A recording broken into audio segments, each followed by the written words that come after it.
Good evening, and if you're just tuning in, you are watching or listening live to UFO Paranormal and United Public Radio Network, and this is the Angel Rock, and you can listen to us on 105.3 FM out of Mississippi and 107.7 FM out of the beautiful city of New Orleans, Louisiana. I am the host of this show, The Angel Rock. My name is Lorilei Potvin. I am a Canadian psychic medium, crystal Reiki energy healer, Akashic Records practitioner, spiritual teacher and mentor, as well as registered nurse and animal communicator. I'm well versed in near-death experiences, having had one as a toddler myself, and have studied them professionally and personally for over 40 years. I am also very well versed in the paranormal. I always say we didn't go looking for it; it found us. And we've actually shared our story of the extreme paranormal experiences we had in our previous home on the Travel Channel's Paranormal Survivor. It's season 4, episode 9. I did not name the episode, but it's called Demonic Hauntings. Now, I'm going to do a few housekeeping things, and I'm going to introduce our guest. And so if you are just tuning in, the show has been pre-recorded today, Monday, October 14th, 2024, which is also Canadian Thanksgiving. So I want to wish happy Thanksgiving to all my fellow Canadians and all those who celebrate. And I'd love to see down in the chat, even though it's pre-recorded and you're watching, please let us know, what are you thankful for? I'd love to hear about that. Give me a sec. I usually have my list here to remind me, because I always forget something, always. So if you like what you see, please like, share, and subscribe, and tell all your friends and family. There really is something for everybody on this network. We've been around for 25 plus years, and we stream multiple shows daily, 7 days a week. And when we're not streaming live, the archive server dips into the last 25 plus years and picks out random shows and everything. There's really is something for everybody. We're always getting new hosts, new shows. It's not all just UFOs and paranormal. So I hope you'll tell everybody you know about us, because we'd love to have you join the conversation. I also have a second show on the network with my very good friend and gifted medium, David Hansel. It's on Thursdays. It's called The Thing at the Foot of the Bed, and it's at 7 p.m. Eastern Standard Time here on UPRN. So normally I'm still going to tell you this, because you can still comment. If you can see the video of me and my guest beside me here, that means you'll be able to comment. But we do broadcast to every country in the world on this network, and 80% of our audience is listening only. So if you'd like to join the conversation, and we'd love to have you, this show and The Thing at the Foot of the Bed are very audience participative. So what we do is, how you're going to do that if you're listening and you want to join in, is you're going to head to either UFO, Paranormal, and United Public Radio on Facebook and YouTube, or I'm streaming it on my YouTube, which is The Angel Rock with Lorilei Potvin. I'll be streaming this to my profile as well, which is Lorilei Potvin, and it's public, so you don't even have to be a friend. You can join in and watch. I believe I'm going to be streaming it to Instagram this evening. Like I said, this is pre-recorded. The day you're seeing it's just a little earlier. My guest is over in the UK, and it's pretty late over there. So this is our second show we're doing together, and I hope many more in the future, because she's absolutely lovely, and you guys loved her the last time she was on.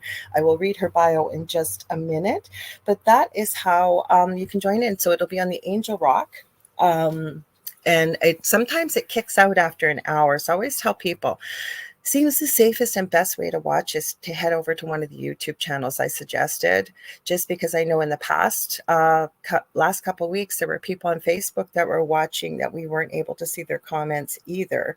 So yeah, that's easy. Lastly, if you want to watch us on TV, we do have our own TV channel for the network. It's on Roku. You're going to head to the channel store, and you're going to type in UFO space P as in paranormal. And there's a drop-down list. We're about the third or fourth one down, and you're looking for UFO space P. So it'll be UFO, Paranormal, and United Public Radio, and that's our channel, and you can watch us on there.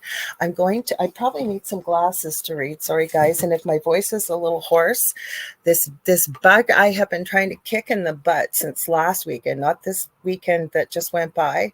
Was at a paranormal conference here in Thunder Bay. It was very, very lucky. I was the only person from Thunder Bay speaking, but I did get to meet some wonderful people. I want to thank Lucky Paranormal, and also got to meet the wonderful, amazing fantastic Carrie Lynn Shellhorn, who is also on our network on Fridays, Spirit Switchboard, 6 p.m. Eastern. She's got an incredible show, and we have been good friends always, but over the video. So we got to meet in person and had a great time.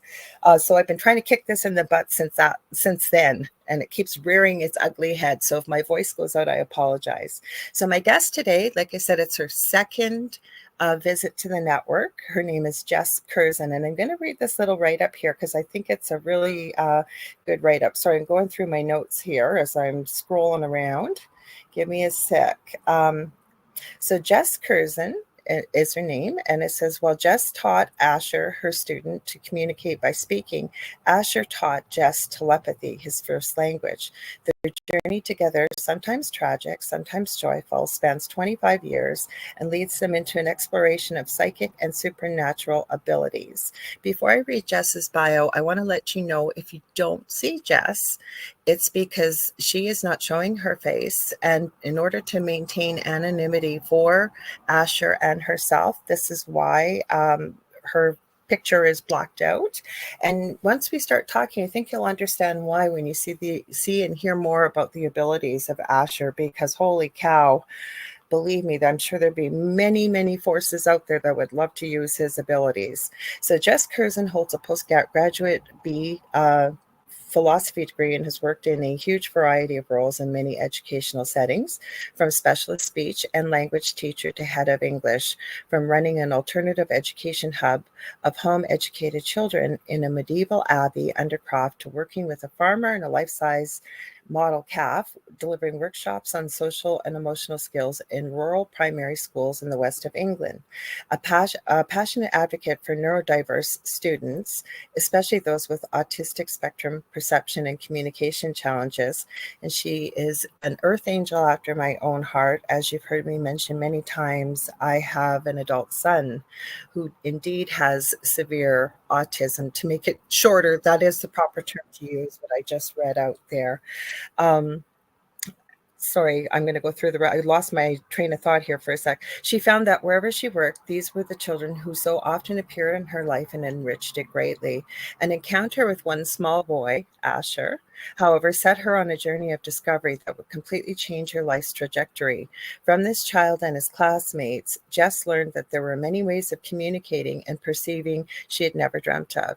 She has since consequently spent many years researching telepathy, remote viewing, and other psychic abilities, along with the spiritual insights they can sometimes lead to. And she's written a book about this experience, and it's called A Mind Beyond Words. So we're going to continue the conversation we started a few months ago. Welcome, Jes. Hi, lovely to be back, Lorilei. It's really good of you to have me back on your show. Oh my gosh. Well, the first time you were on, I could have talked to you for hours. And I said, oh, please come back on. Everybody in the audience felt exactly the same way. But for people who haven't heard this story and a little bit about their book, would you like to just refresh their memories about what this whole situation is about and why you wrote the book? Yeah, absolutely. So, yeah, I was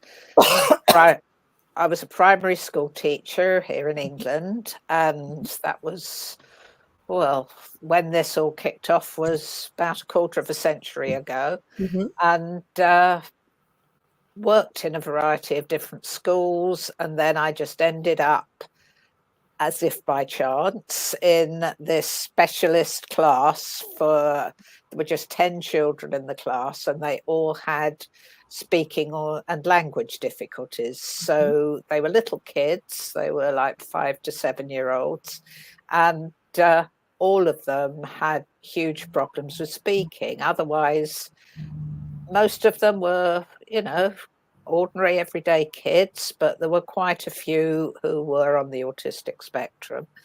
And I loved the job. It was really, really great. I was 7 years or so. And then this new little kid joined the class. And at first appearance, he was just like the rest. He had a diagnosis that he had autistic spectrum perception. He had problems with speaking. He had trouble with the muscles in his mouth, so he couldn't speak very clearly. And very long story short, it's the whole story's in a mind beyond words, but he, how do I say it? He headhunted me. There's no other I word know that's for what it. when Gavin sent me this, and it said he headhunted you. So continue, Well, please.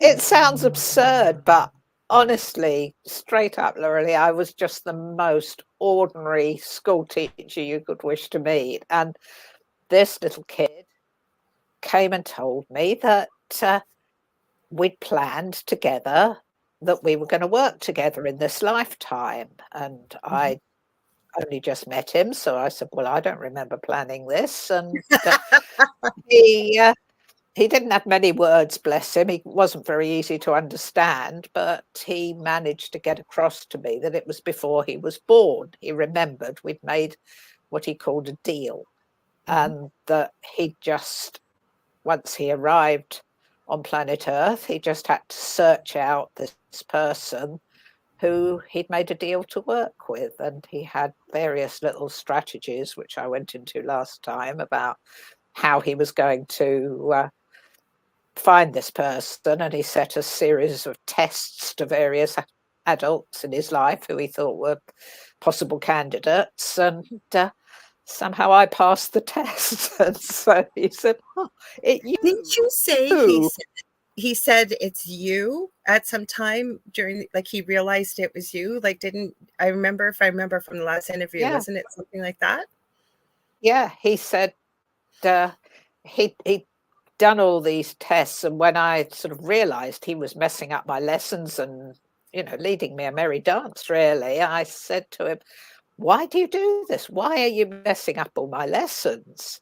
And that's when he just broke into this great grin and said, it you, because he tried these sort of mind games of his out on all sorts of other people, and they just got really stressed or really upset or not understood what was going on, and didn't understand it. But I'd realized it was him, and it took a lot to believe that a child with a statement of special educational needs, who was years old, who had this raft of different diagnoses, was actually clever enough to completely, you know, befuddle me for weeks on end. So I just thought it has to be, there's nobody else.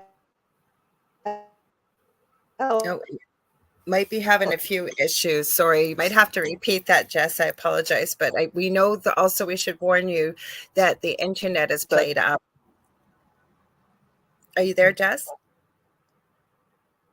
Give her a minute. Jess, are you there? Yeah, because it's okay. Sorry, that whole part just kicked in and kicked out there. Sorry. Would you mind repeating it? Boy, and I was very excited to work with him. And at first, I thought I was just going to be teaching him.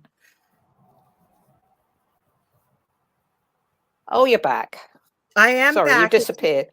Yeah, it keeps kicking in and out. So we only got a few words of that. So basically, I think what you were saying is that through, you know, more and more. My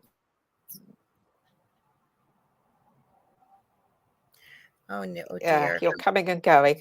I know. I don't think it's me, because I'm seeing that, because usually if it's me, I go black. So you're coming in and out here.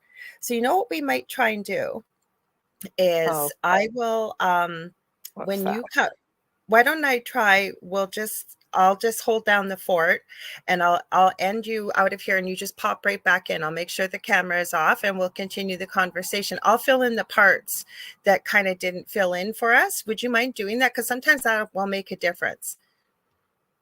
So what do you want me to do? You want me to? I'm gonna take you out, and the link I sent you. Yeah. You click on it again. it will bring you in the green room. I'll make sure Right. your camera's off and I'll bring you right back and I'll fill in the details while you're doing that. Okay. Okay, cool. Okay, Right. hang on.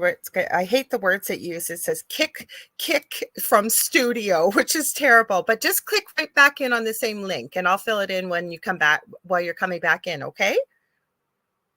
Yep. Okay. So sorry about that, guys. We had that problem a little bit over on in the UK as well, just where Jes lives and the internet signal. So basically, what she was talking about was, through a series of different events and things that had happened in the classroom, that she suddenly realized that there had to be more to what truth to what Asher was saying. Now it's saying it's not connected. We'll have to see what happens here. Let's see. Now it's not even going to let her in here. Oh, that's what the problem is. I don't know if she can hear me or not. Hopefully she can. Jes, if you can, you are going to have to connect your camera and mic, and then I'll turn your camera off when you get in here. Okay? Hopefully you can hear me. So we'll try that again, guys. Sorry about this. Sometimes this happens when we're recording live, and I may have to message her quickly and say, connect your, I'll say, please connect Mike and Cam. I'll put first and we'll see what happens. Like I said, sometimes this happens. There's nothing we can do about it. Why is this saying invalid? We'll have to try this again, guys. I'm trying to talk and multitask at the same time here. So let's see. There we go. Let's see if that, well, hopefully that went through for her.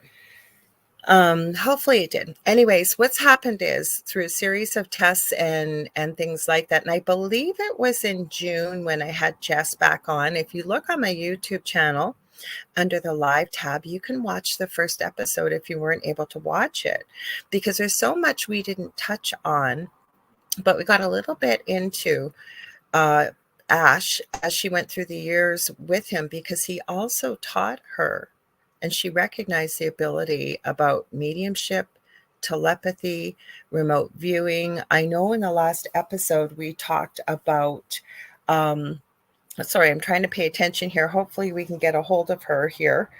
Give me 1 second. Oh, there she is. Oh, I see her. Good. Now there she is. There you are. I hoped you got my message. I was trying to talk. I could hear you all the time. Yeah. Oh, could you? Sometimes you can, and sometimes people can't hear me in the green room. Oh, now it kicked you out again. Oh no. You guys, I'm telling you, we're gonna have fun today. I'll have to kick her out again and then see if she'll come back in. I'm telling you, this is just crazy. But you guys know, if you've watched the Angel Rock before, something crazy is going to go on. It's going to happen with me. Don't worry. We'll get this figured out. We will. And even if if we have to restart the recording, we'll restart the recording if we have to, and go back out and into a different room if that happens, because sometimes it does. So anyways, Asher, she's been in contact. He is now an adult. But I know she got into some of the remote viewing things that happened with Asher that were absolutely mind blowing.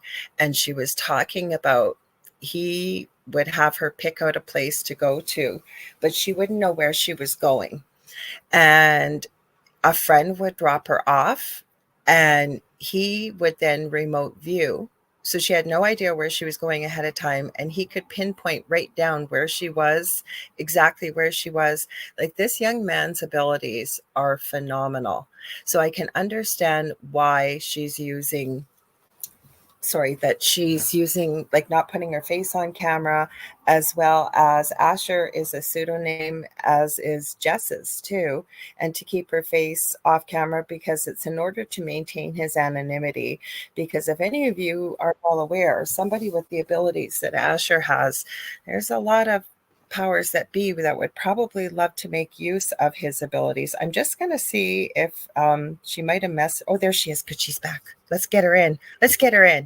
There. Let's hope it holds, Jes. If it doesn't, Oh, fingers crossed. if it does, if we have to, hopefully we don't. We could start again, but we've already got into the show, and I was just talking about Asher, and you'd gotten into a bit about his remote viewing abilities, and I was saying through many of the things that he had done as your student, he Oh, good. convinced Right. you, right, of what he was speaking of?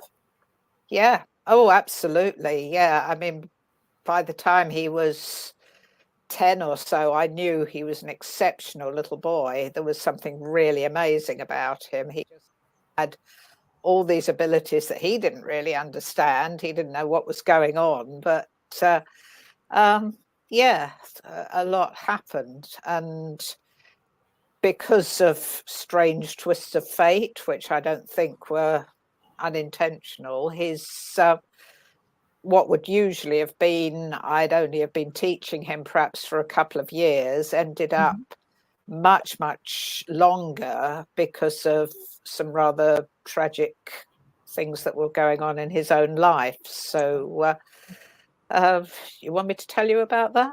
I would love for you to tell me about it, because we were talking before we went live, and we're on the same page about abilities when it comes to psychic abilities, telepathy, remote viewing. So please go ahead and share, because I know it's going to lead into the conversation we sort of Mm. discussed before we went live. Yes, I think it probably will. So, yeah, Asher had been in my class for only about a term. I just had this conversation with him about how he'd decided I was the person he'd made a deal with before he was born, and we were getting along just fine. But very, very sadly, his mother developed breast cancer, and he was just 6. His Oh, sibling was younger than that, and the parents decided, with the children's best interests at heart, they thought, not to tell the kids what was going on. So okay. his poor mum went all through chemo and mastectomy and all the rest of it. She had a really horrible time, but she felt it was in the interest of the children not to tell them. Um, I kind of disagreed, but it wasn't up to me. It Yeah. was, very much a parental choice. And so they said to me, would you please not talk to him about it? Just keep an eye on him and report back to us. So that's what I did. But I could see that there was a lot weighing on his mind. And I realized by then what a sensitive little kid he was, and that he didn't just pick up the everyday stuff that most people pick up. He could read people's minds. He could see into their hearts. He could understand. And to have your mother at that tender age, 6, Oh my to goodness. have her in that state and not understand why, that was so, so hard for him. And she got through the treatment. She went into remission. And once she was over it, I thought, well, at least I can talk to him now. So I said, oh, how's your mummy doing now, sweetheart? I said, she's been poorly, hasn't she? And he Right. looked at me, and his little face just, finally I can speak to somebody about this. And he just went, her hair all gone. Oh, And that, I mean, there was so much more to it than that, but that was just, he knew ladies did tend to lose their hair, men maybe, but he didn't.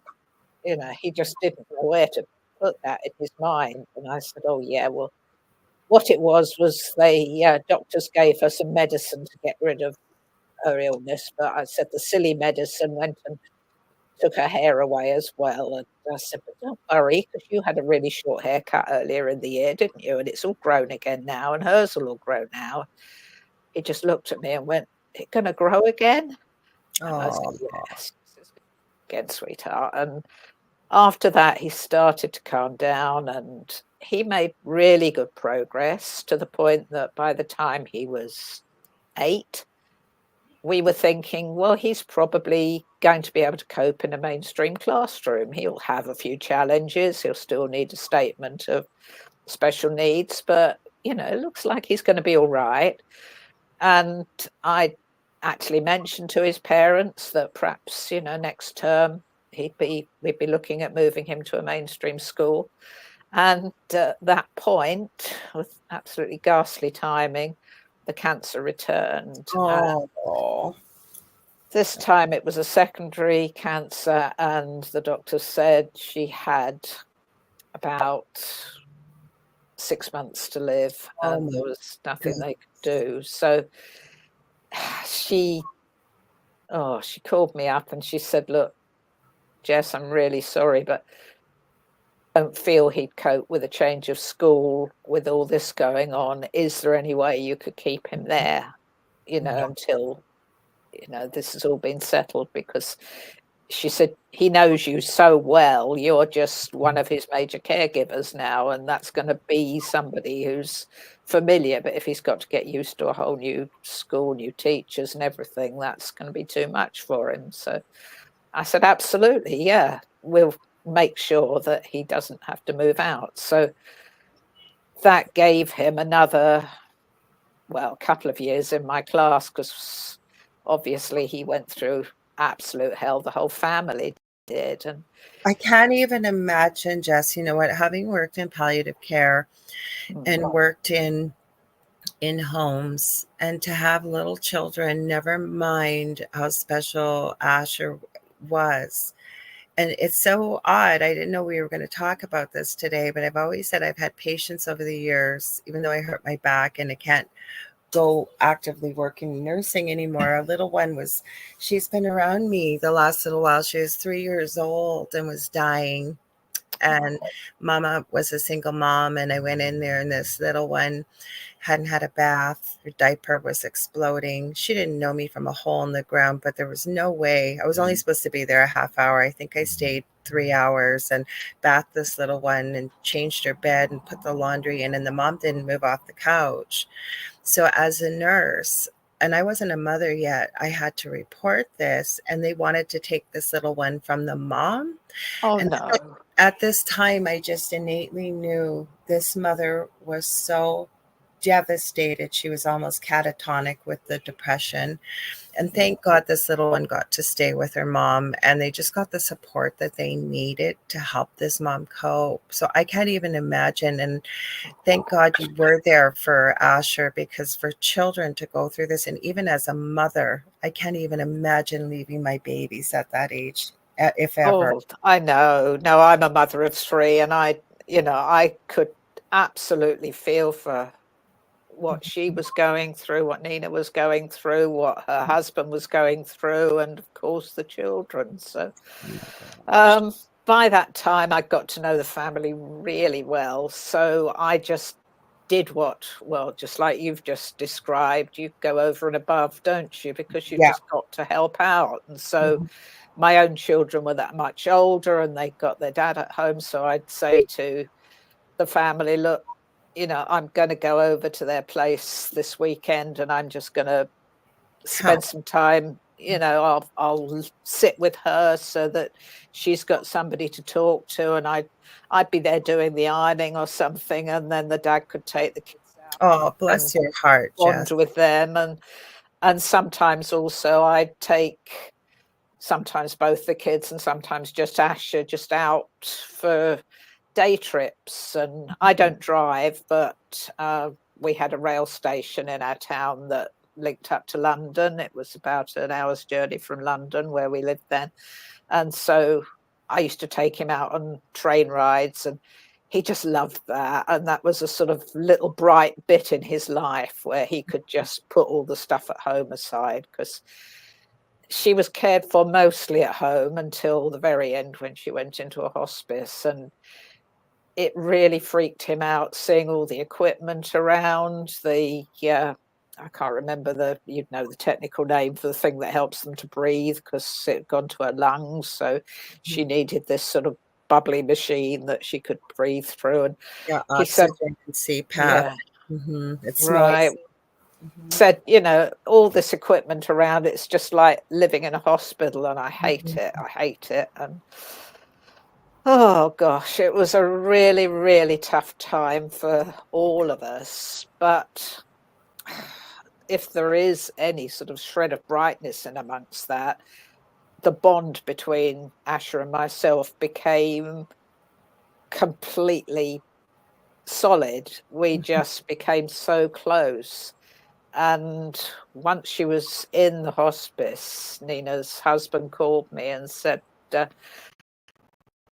she's asking for you. He said, she's not got many more days, but she's asking to speak to you. Can you go in after work? So I sort of got the kids out as quickly as I could, and I went straight to the hospice straight after work. And she was sitting up in bed, and she was still lucid, and she was quite heavily sedated, but she was okay. And she said, look, I haven't got long, and there's just a couple of things I want to ask you. And she said, the first is, can you try and get Asher to come and see me one more time? He's been staying away because he just can't bear to come into the hospice because it just freaks him out so much. But she said, if he doesn't come, it's going to be too late, and then he's going to have that as a stick to beat himself with for the rest of his life. So she wasn't thinking about herself, she was thinking about the kid.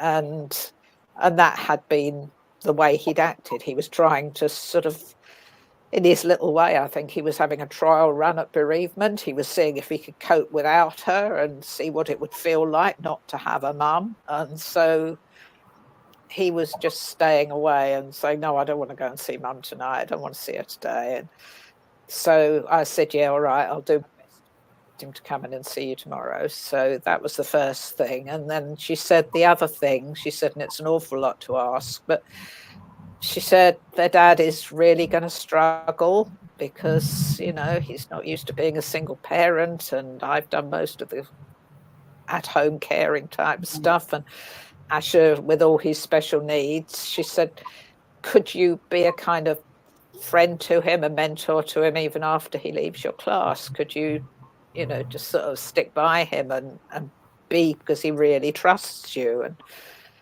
I just said, yeah, I'll be a lifelong friend to Asher. I'd be very, very happy to. And so that was what we agreed to. And yeah, he's now he's now in his 30s, and we're still very close friends. So yeah, that's the way it went. So I got back to school the next day, and I said to Asher, look, I haven't got much longer now, and you do need to go in and see her and say goodbye to her. And because it came from teacher, I think he decided, yeah, that was what he would do. So his dad took him straight after school down to the hospice, but tragically she'd sunk into a coma, and as far as anybody could see, she was not aware. She was, but she was. I know that's the last thing as a medium and also as a nurse, that she knew he was there and she heard every word.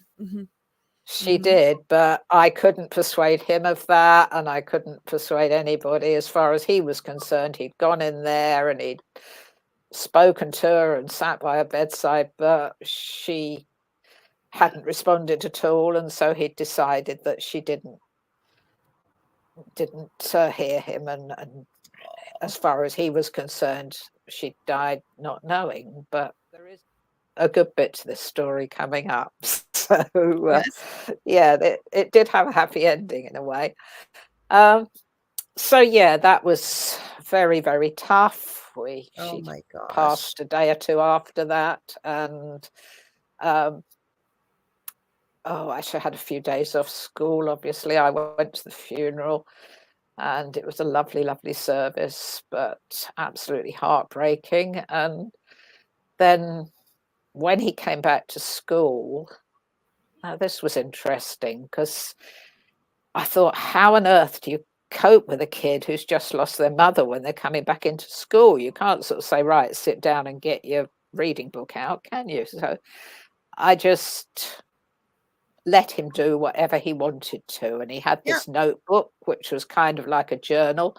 And he sat for about 3 days obsessively drawing in this notebook. And some inner sense told me, don't interfere, just let him do this. I could see there was some sort of therapy that was going on within himself, and he was drawing and drawing and turning over the page and drawing more and writing little things in. And eventually, after about 3 days of doing that, he just closed the book and gave it to me and wanted me to read this book. So what I saw was weird.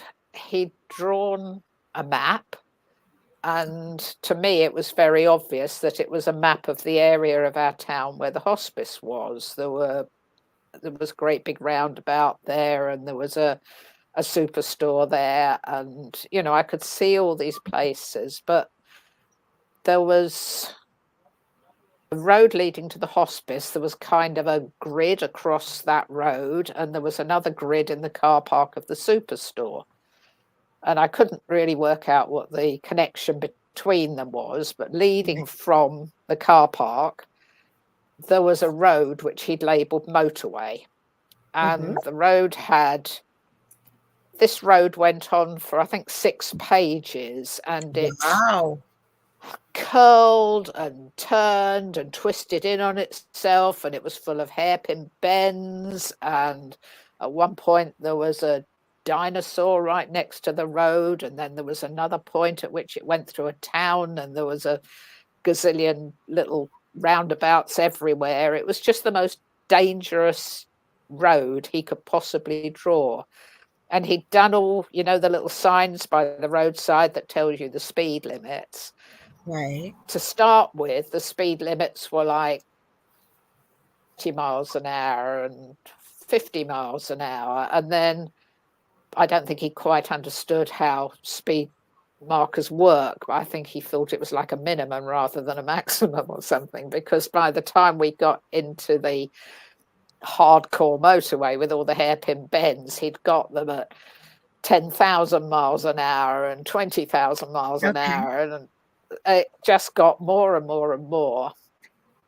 At the 6th page, the road suddenly stopped, and there was nothing. It was just a dead end. Wow. And there was a little note at the bottom, and it said, see next page or something like that. So I turned over the page, and there were these 2 flat human shapes down on the ground. Leading from the shapes were 2 vertical lines, and climbing up the vertical lines were 2 smiling people. And I could see they were climbing up because he'd drawn tiny little footholds to show that they'd gone. Because initially I thought it was, they'd abseiled down or fallen off a cliff or something. But no, they were climbing up from these lifeless bodies. And I couldn't really figure out what it was all about. But in later years, when he was able to express it all, in fact, he told me telepathically that had been his plan.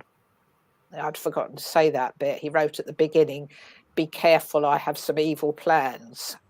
And his evil plan was that I would get into a car as a non-driver. He would get into the car with me. I would go on this impossibly difficult road, and somewhere along that road, the car would crash and we would. And these 2 figures he'd drawn at the end were him and myself as spirit climbing up out of the dead human bodies and going to heaven. And I said, well,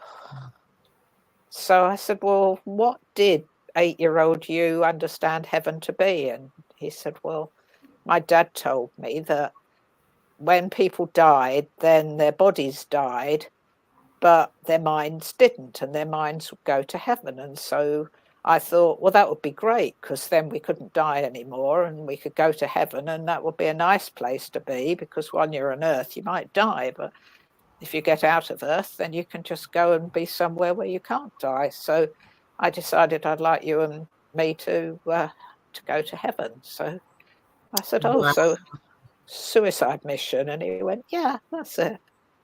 Wow. In the mind of an 8-year-old, Yeah. Wow, because I thought when you were describing the roads and the speeds and stuff that he was sort of trying to express what his journey was with his mom. And that when you expressed the two bodies laying there at the end, I thought, was he seeing his mom and Angel coming for him or what? But that just gives you, I think it's some good food for thought for the audience because, and this may not sound like they relate, but for example, people are often fascinated by what they dream, and they'll go to people that interpret dreams and people that tell them the meaning of dreams or whatever it is. But the only person that really knows what your dream it means is you on the same page. I, instead of making an assumption like I did, as I heard this incredible drawing, and thank goodness he sounds like he needed to get this down on paper and thinking Mm. what it meant, he eventually was able to tell you what it meant. Like, did it shock you from what you had thought maybe it was, or? Yeah, yeah, it did actually. I mean, I hadn't seen myself as part of this at all. I'd assumed, I didn't know why there was two people, whether I didn't understand that bit and the car ride and all the rest of it. But yeah, it made sense to me eventually. I suppose he decided his dad could stay on Earth and look after his sibling, and I just, you know, die with him, and then we could go off to heaven and have a nice time. So yeah, so that was what happened So with how did he Ashley. cope with the loss of his mother? Because the reason why I ask is my son has seen death and seen people, like, not something necessarily die in front of him, but he knows about death, and he's at that about 6 to 8 year old age. So for example, with this cold that's hanging on, he just said to me, Mom, you're not going to, because he's afraid even if I get a hangnail then I'm going to die. And so we've talked often, Oh, I don't bring it up, but if we talk about it on his level to try and explain it. And children process grief so much differently, never mind with the special child that Asher is. How did he handle that? not well. Oh, Um, baby. he He's not a he baby, had but good days, and one of the things he said to me was, "Can we still go on our trips together?" Because bless him, he thought I'd been giving his dad respite care, and now he wouldn't need it anymore. And I said, "Oh yeah, as long as your dad's happy, I'm happy to take you out on trips." And we kept that up actually right through his teenage years till he was about 15 or 16. We used to go out on train rides together because it just become a kind of habit, and we had lots of interesting things about, like all the spiritual stuff that he was bringing in. But initially, it was just giving him something to look forward to, giving him something that could make him believe there was some point to staying alive even after he'd lost his mum. Because Mhm. and yeah, we were doing okay. It wasn't great for him, but considering what he'd been through, he was coping all right until I suppose he got into his teens. I think probably around puberty, early teens. That was when he really started to hate himself and blame himself. He blamed himself for his mother dying, and I could never understand that. And I Oh, kept saying, no, it was cancer, but I think children do tend to blame themselves for they everything do. because they get Mhm. they get told off and said, you've been naughty and you've done this and you've done that. And so if something goes wrong, the parents split up or something Mhm. happens, they think, oh, it's my fault. I did something wrong if I'd behaved differently. Because And they don't understand it, right? And I think what it is trying to put it into perspective, kind of like what you said. Maybe it was because something I did, remembering maybe they were naughty one day or whatever it is, yeah, trying to make sense of an adult world in a child's mind. And I always say the only work a child has is play, right? And joy. And they live in the now and they live in the moment. And when adult things happen, like a divorce or death or whatever that might be, trying to make sense of it. And I don't think that children necessarily always have the words or the emotions to express what they're feeling, and they internalize it. Like, I know when I got divorced, my children were 10 and 12. And it wasn't for a few years later, some of the things, even my son that is neurotypical or without autism, some of the things he had sort of thought that I was glad he could express it and we could discuss it, but to have to carry the feelings and the guilt and the shame and the blame and not be able to express it. And like you said with Asher, when his teenage years, even though rationally it was cancer, it sounds like he still hung on to this, that it was his fault. Yeah, it was partly that he felt it was his fault, and partly the guilt, which his mother had been trying desperately to avoid, that he felt he'd left it too late to go and see her.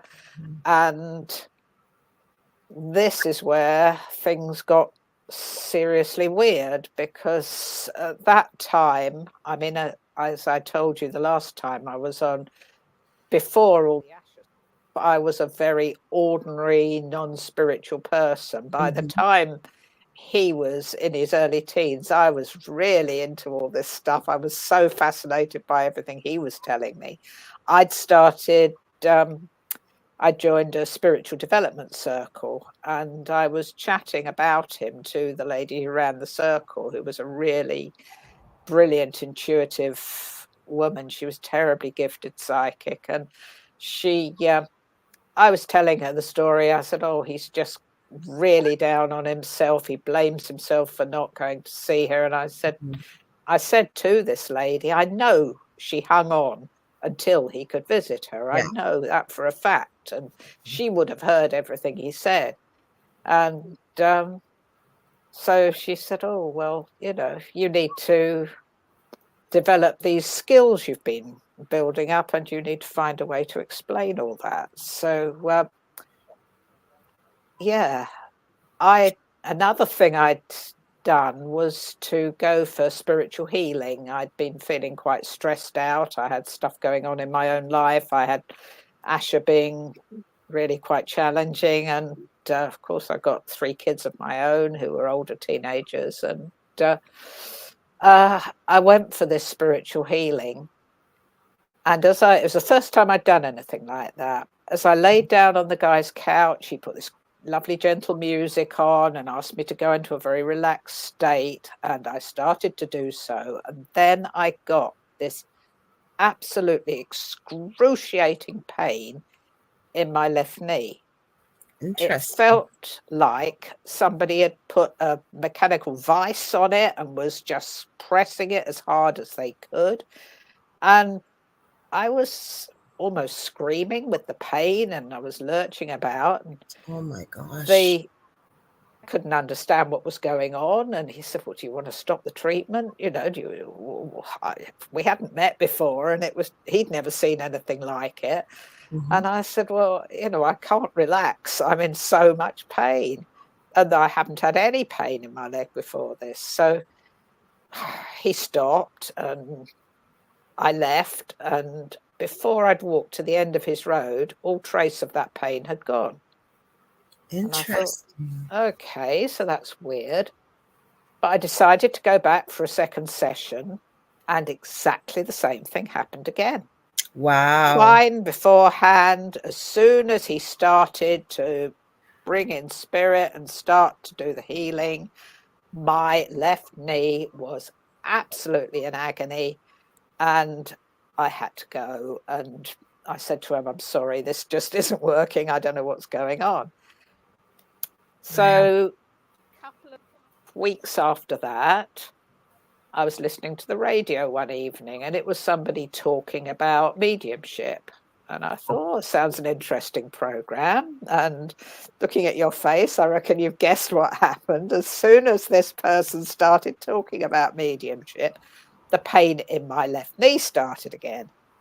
And I thought, this is ridiculous. Why am I getting this awful, awful pain every time I'm doing something to do with spirit? And then this horrible thought came to me. I thought, oh, good grief. This is maybe somebody who's passed over. They've got the wrong number. They've mistaken me for a spiritual medium or something. And I don't know anybody who'd do that. And then I thought, hang on.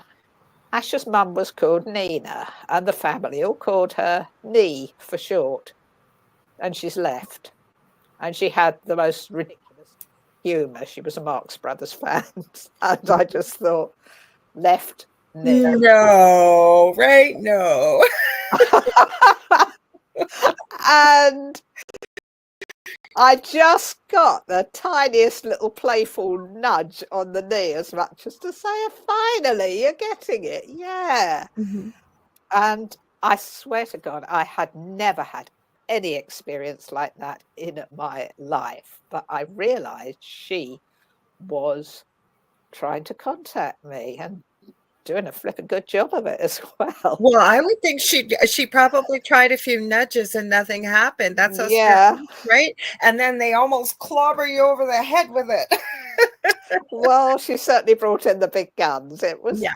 It was very painful. So I thought, okay, so how am I going to communicate with her? Because she obviously wants to talk to me about something. And I'd recently, as I say, I was in my spiritual awakening phase and the early stages of it. And I'd recently bought myself a crystal pendulum. Yeah. And I thought, well, perhaps I can use that. You know, we can communicate via that. So I'm going to pull one up while we're talking in case people don't know what they are. Most people, if they watch my show, but sometimes we don't know who's watching on the other side. So let me pull one out here. Go ahead and continue and I'll pull it out as you're talking. Yeah. Oh, excellent. Yeah. Yes, I can't show you mine, unfortunately, but no. I've got it right beside me. Okay. This is a fancy one.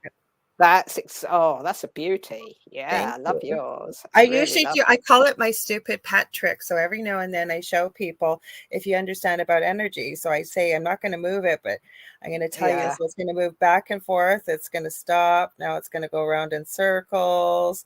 Now it's going to stop. But that's once you understand how to use energy and move it around. And it's not that I'm special. We can all do this. Yeah.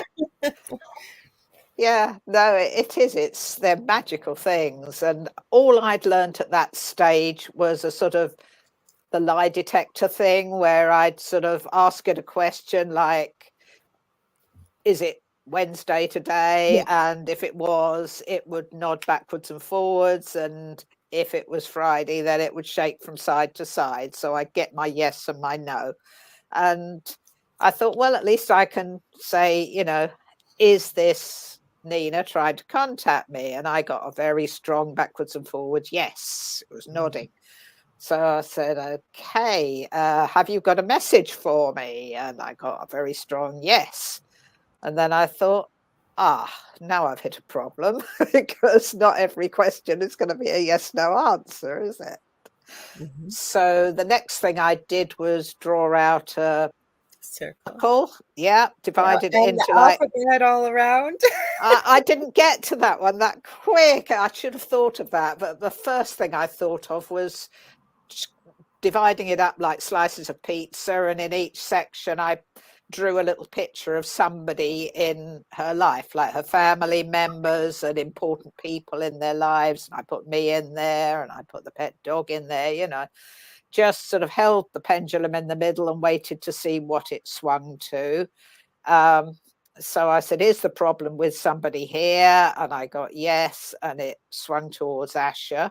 Yeah. And I said, is somebody else involved? And it swung towards somebody I'd only put in as a second thought, which was his new best friend at secondary school. He had a guy that he'd not made any friends when he'd started secondary school. He'd been a real loner, and his dad had really been on at him. You've got to start making friends. You've got to be more sociable. And he'd said to me, oh, you know, I don't know how. And so I'd been giving him little lessons in, well, you know, don't just glower at people. You've got to sort of just say, or sup, or right, or something, you know, casually as you're passing people, and then they'll start realizing you will actually talk to them. And so he'd managed to find this best friend, and he didn't tell us much about him, but just that the other kids in the class didn't seem to like him very much. But Asher thought he was a real laugh and he was great. And so,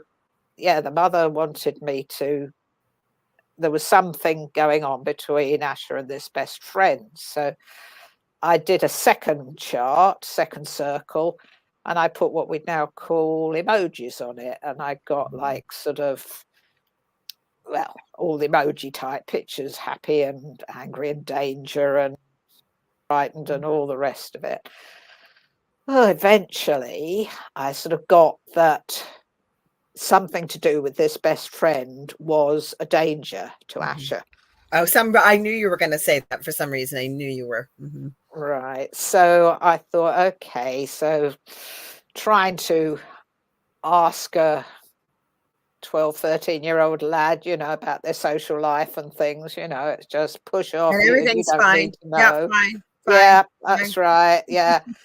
Eventually, I sort of wheedled out of him that, yeah, the best friend was his mate. And the reason that the other kids didn't like him much was because he kept getting excluded from school because he was in a bit of trouble. He'd been, in trouble with the police and he had a record. And I was thinking, oh, gosh, we've got an autistic kid here who's not very good at reading social situations, who is going to be a bit gullible. And then it turned out that had a load of mates who were about 16 and they were up to all sorts of naughties, and he was dragging Asher along. And Asher, he got a paper round or something. He had a bit of money, and so I think these older kids were very happy to have him around. And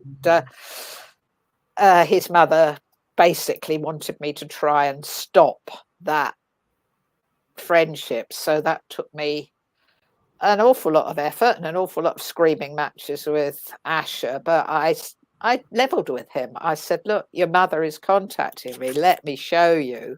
She is looking down at you and she is worried about you. And, please, for her sake, if not for mine or yours, just get rid of this guy because you're going to get in serious trouble. And he really was. He was on the verge of getting into a lot of trouble. So sorted that one out. And then I thought, oh, yeah, that's probably the end of that. But that was the point at which the lady in my development circle had said to me, you can do something about this, because I told her about all the contact with Nina. And she said, why do you think you've been given this gift? You go home, you sit down, you draw yourself what you just suggested, Lorilei, an alphabet. Yeah. I was a bit slow, but I got there. Spirit gave me that one too, because I had no one show me how to use a pendulum. And I'm going to add very quickly, I can't use a pendulum because I can manipulate it. So the only time I usually use a pendulum is when I'm doing crystal Reiki, because I have no vested interest in how it turns out. And then I teach people how to use their bodies as pendulums too. But go ahead, share the rest. This is fascinating. Sounds fascinating as well. I'd like to hear more about that. It's easy. All you do, I'll tell it for all people as a pendulum. So instead of swinging a pendulum when you're out, and you want to know a yes or no, is this brand better for me or this brand or whatever, you just stand and relax, take a couple deep breaths and ask your body to show you yes. If it doesn't move, that could be your yes. If it leans one way, could be your yes. Can you show me no? And it may lean another way. Like you'll get two different answers is what I'm saying. And that's how you can use your body as a pendulum, and your body naturally will sway. Your body will listen to you. And I'm going to pull this out. I pull it out many times. We're going to advertise it again. A lot of my spiritual stuff is up here. Where did you go, book? Here it is. This is what I call, with no disrespect to people with the Bible, but I call this my Bible. This is called The Secret Language of Your Body by Ina Segal. And for everything we have going on in our bodies, there's usually an emotional, spiritual, could be trauma reason, could be many reasons. And it's a different type of way to help with healing with color and energy. So your body will always tell you. So you can practice it, anybody out there, and you don't have to be in a store. And you can test it. You could say, is this guy orange? and see where your body sways. And it's very subtle, so people won't see it. It's that simple. Oh, that sounds absolutely amazing. Thank you for that. You're welcome. But please continue. I'm fascinated. So you got into the alphabet around the circle. I got into the alphabet around the circle. I sat down, focused, and said to Nina in my mind, I know you heard every word that went on in that conversation. Can you dictate to me what happened? And I can write it all down, and I can give it to Asher, and that will give him proof that you didn't leave without him knowing that, without you knowing that he loved you, and without him saying goodbye.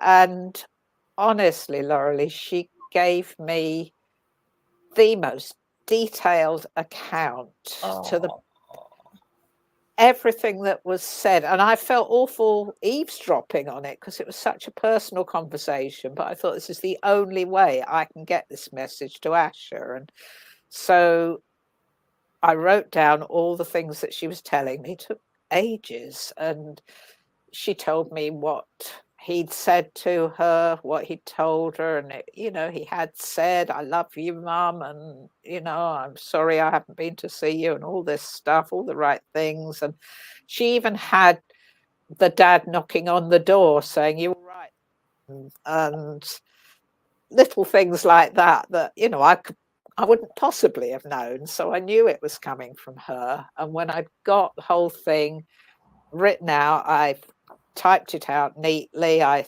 destroyed my rough draft because I thought, this is not for me. This is just for Asher. Folded it up, put it in an envelope, and I phoned Ash and I said, I've got something to give you. I've got something rather special. And to my absolute amazement, he said, oh, all right, I'll see you Saturday.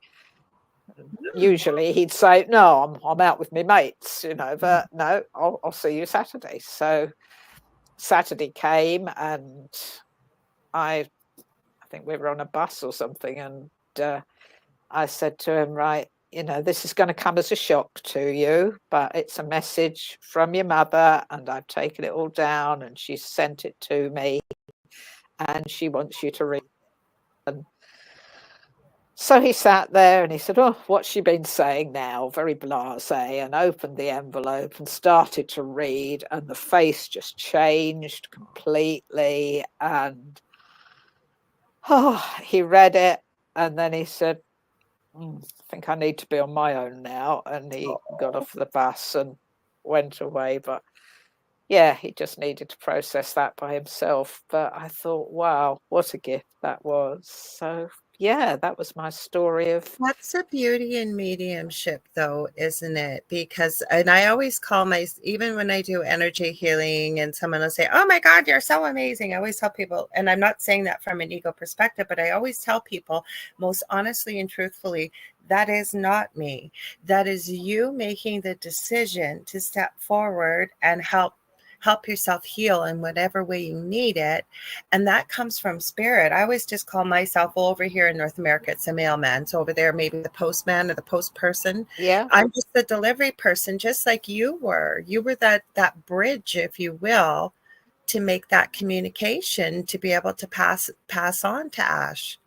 Yeah. And I mean, I had no background in this stuff. I'd never been to a seance. I'd never been to watch mediumship. I'd never been to a spiritual church. I'd done none of that stuff. I knew nothing about it apart from the sort of things you saw in sci-fi films. It was just a completely different world to me. And yet I was able to get that really accurate message there. So I just feel if I could do that, being an absolute novice, surely if spirit wants to come through desperately enough, and as you say, if the person receiving needs to get that message desperately enough, they will find somebody, something, some way to link them together. And I was just really privileged to be that somebody. Well, we talked, and I thank you for sharing this story, because I've often said, and my co-host David as well says, I know I really make a point of telling people that I'm no better than anybody else that does this kind of work. And as we were talking about before we went live, and I've mentioned this many times on this show and my Thursday night show, you can look this up anywhere around the world, YouTube, and you'll see a little toddler barely able to walk, or children talking about an imaginary friend. I don't think it's an imaginary friend. I, as a parent or a caregiver, I strongly encourage people to find out as much as the child is willing to share, or what, because sometimes it's not always positive. We don't live in a world of all love and light. I wish we did, but we don't, and with everything being energy. But it's still good to find out why this being, if it's an imaginary friend the person thinks is showing up in your child's life, why. Same thing with the little ones, where I was going. I can't tell you how many videos I've seen of little ones going with their parent to a cemetery and standing in front of grandma or grandpa or aunt or uncle or whoever, never have met them before.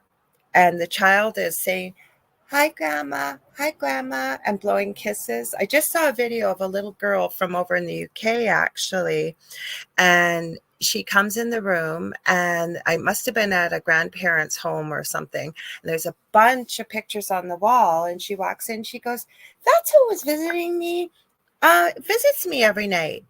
And then Oh, they were African, or I guess British American. They're black, I'll just say. There's no other yeah, nice way to say it. And you hear the person in the background going, he did. And you find out that's exactly the words the person in the background used that was filming. And then yeah. the narrator says, this indeed is the grandfather this little 4-year-old had never met, had died 20 years before this child was born. And there were hundreds of pictures on the wall for this child to pick out and say, Whoa. "Doctor visits me." I'm getting goosebumps. So, Yeah. what I always say too is, we were all children, and we both agreed that we believe young children can see and connect to spirit very easily. Yeah. So, I love the way you described it. I forget where the words, you remember what you said, because of why we forget? I said we have it socialized out of us. Yes, that's perfect. Yeah, and Yeah. it is. Mhm. Yeah.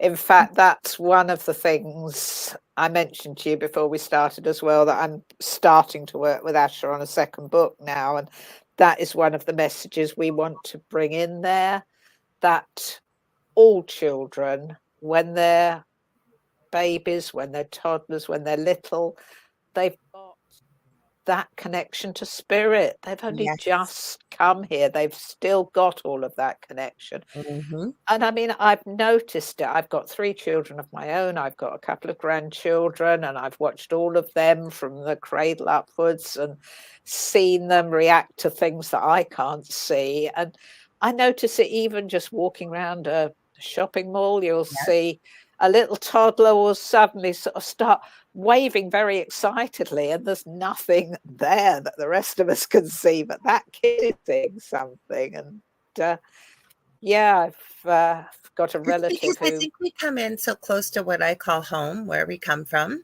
and yeah, then on top of it, like I said earlier, the only work a child should have, not every child gets this, but in reality, is a child's work is play. So they live in yeah, the now, they live in joy.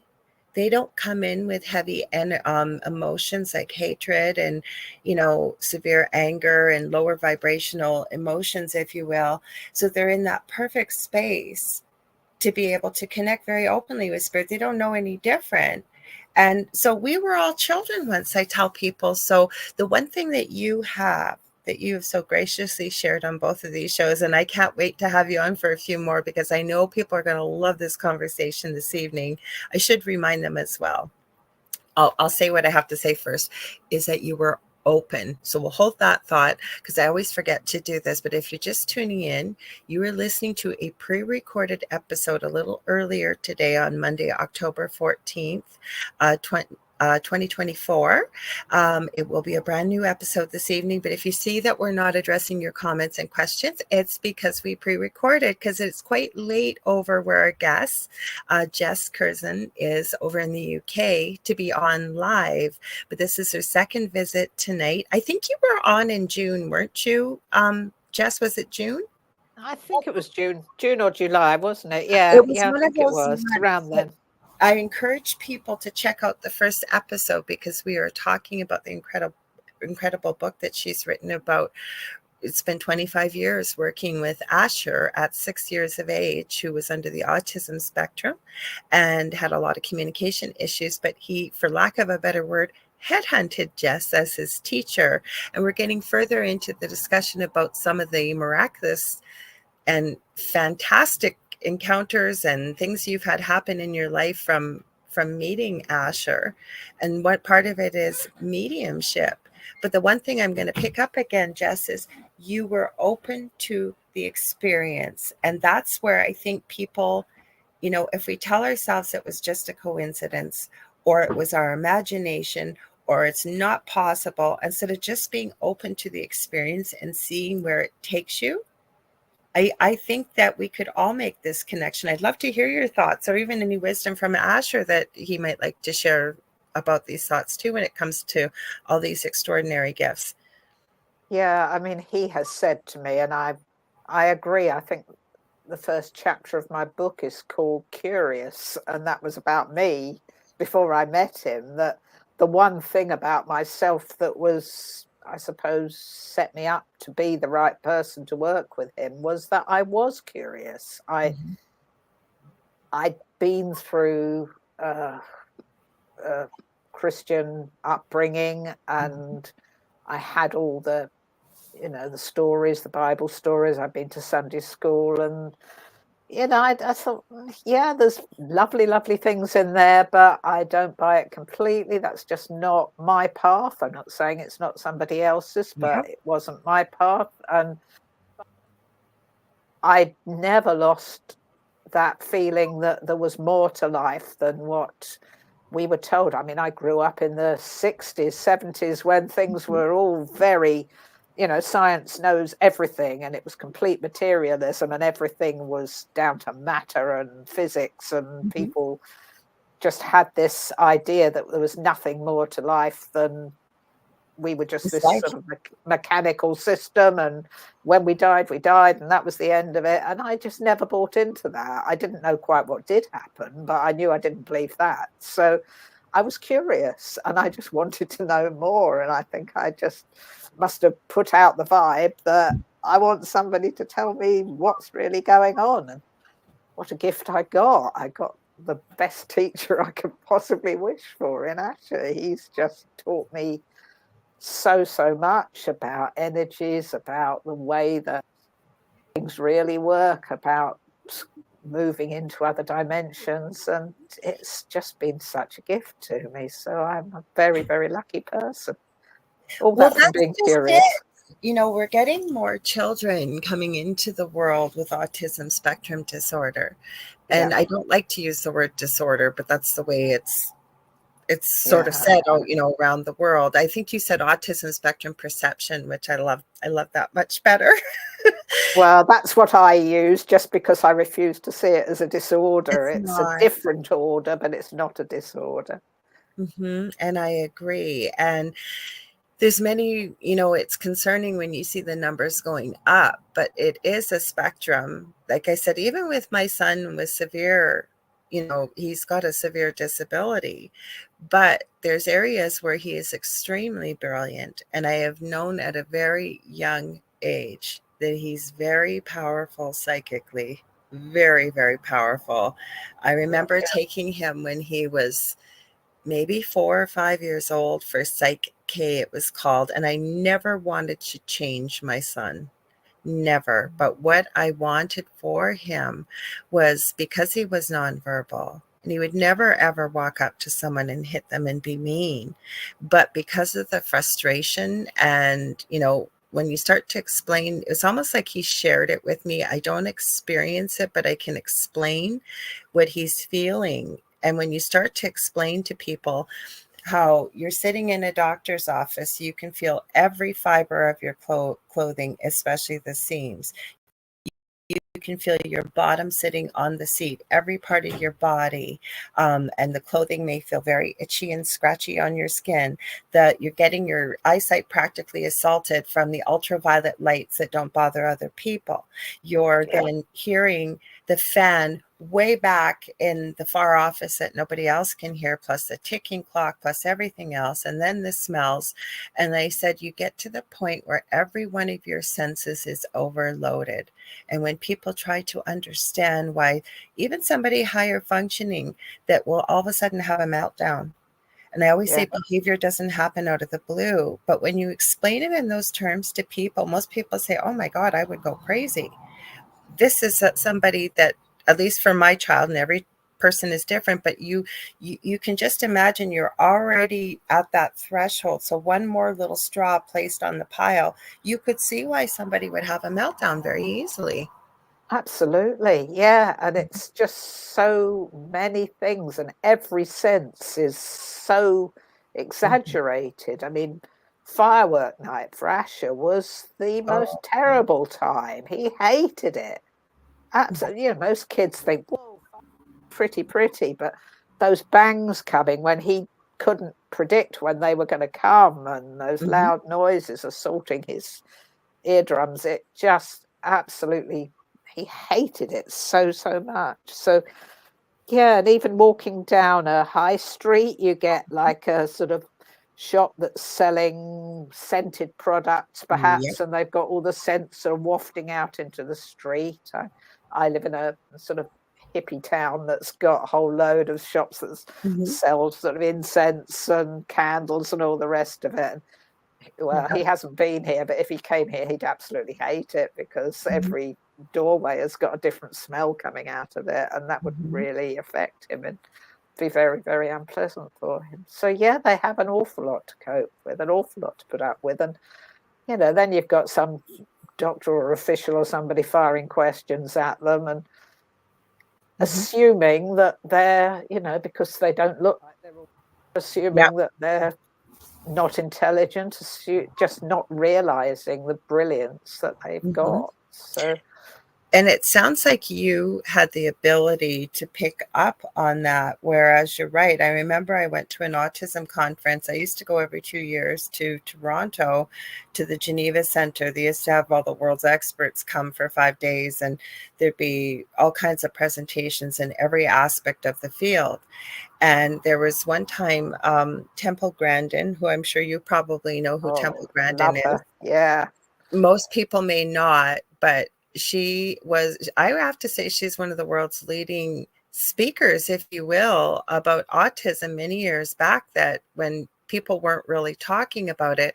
But she was born, for people that don't know, in the 50s, and her mother was a teacher, and they were told to institutionalize her, and her mother wouldn't see to it. And basically, without really knowing anything about it, kind of used a lot of the therapies that are used nowadays. Long story short, she's written many novels. She has a doctorate in, especially when it comes to animals, and she doesn't agree with it, but she's definitely built a good portion. I'd say, I believe the last time I saw it was almost 3/4 of the world's humane animal slaughterhouses, because she could feel and describe, and I'm oversimplifying this for people. But the reason I mention this is she was speaking at the conference, and there was a young man, you may know of who he is. His name is Tito, and he's in India, and he yeah. is extremely nonverbal. If somebody saw him, you would literally think there was nothing going on in his brain. It had a hard time sitting and did a lot of what's called stimming. So with the, I know you know all this, but for our audience, with the hands going, no eye contact, like nothing. But his mother has been able to use a technique that's a bit controversial, but it's called assisted typing.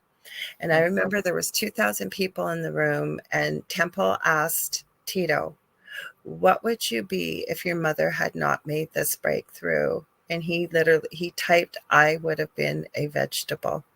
Basically, I guess, trapped inside of what's going on with his body. There wasn't a dry eye in the room, right? And it just teaches us not to assume.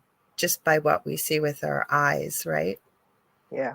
Mm-hmm, mm-hmm. Now, I haven't okayed this with you before the show, but now you've mentioned that story there, would you mind if I plugged another You put podcast? whatever you want. You know I'm open-minded about anything, so you go ahead. There is a lady in the United States called Kai Dickens, KY, and then Dickens. Okay. And she has started a podcast which is called the Telepathy Tape. Oh, I'm gonna write that down. All Okay. right, so it's 3 words: the telepathy, and then tapes, TAPES. Okay. And she started off with somebody had said to her that their kid could hear thoughts, and she Interesting. just thought, that can't be the case, but she was intrigued and she started digging into it a bit. And I'm not suggesting this because I've had a part in it. I've had sort of a conversation with her, and she's put a few little bits about Asher Mm-hmm. and my class in there. But basically, she is working through with scientists, with really, PhD type scientists, and with parents, and with teachers, and with speech language pathologists, as they call them over there.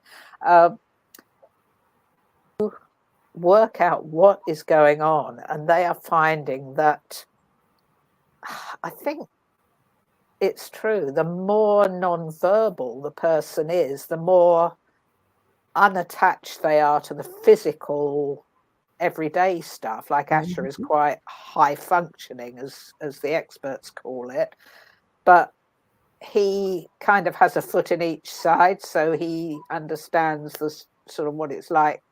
He's not completely autonomous, but he can more or less get by in the physical. It's not easy, but he Right. can do it. Other people who don't have that ability, who need full-time carers and are severely autistic and are completely non-speaking, they have far less connection into our world and far more connection into higher dimensions. And they've got this most amazing telepathic link that Kai has interviewed, the tests that they've done with these kids, like they'll ask these autistic young people, who some of them are using that assisted spelling that you were talking about with Mm-hmm. Tito, and Mm-hmm. some of them just telepathically connect with the mother, but they'll have cameras all around the place, and they'll get the parent to draw out a card at random or to have a randomized number come up, and not sort of 50% of the time, 100% of the time, these kids are picking the right Huh. word, the right number, and it just happens again and again and again. And she's building it up week by week. I think today she issued episode 6, so the 6 episodes on there now, but it's worth listening from the beginning. And yeah, she's just doing an amazing job in making it clear how amazing these non-speaking autistic people are, and the gifts that they've got, and the telepathy, and the way they I can think this is sometimes link in. powerful. I've written it Yeah, down. I'm going to try and hit her up and see if we can have her on the show even to talk about this. Because another thing that, and I will find when I'm connecting with a guest in particular, I'll be thinking of something I want to bring up and the person will start talking about it. And what people don't realize, and I truly believe this, that thousands of years ago, we did not use language. We used telepathy. And I think as human beings, yeah, definitely not from an egotistical perspective, but we have never been taught how incredibly powerful and amazing we are as human beings. We can do things like telekinesis. We just never been taught. So when you, especially prepubescent females, it seems, and the real breadth and depth of emotions and sort of lability of their emotions, a lot of them are very telepathic for some reason, or not telepathic, sorry, telekinetic especially when Yeah. there's anger involved. I also think we can do all kinds of things. And one of the exercises, a good friend of mine, he has a podcast called Broadcast Team Alpha, and it's Augie Nost. He's been on this show numerous times, and his co-host is Nori Love. But when he's been on my show, he's talked about this, and I share it often, to practice your telepathy for anybody who doesn't believe it or wants to just see if it'll work. Next time you're in line or on cue and you've got people in front of you, you stare right at, I'm going to turn around, right at the back of the head, sort of where the head meets the neck, meets the shoulders, and just keep thinking within the mind's eye, turn around, turn around. And if you can, focus on the area.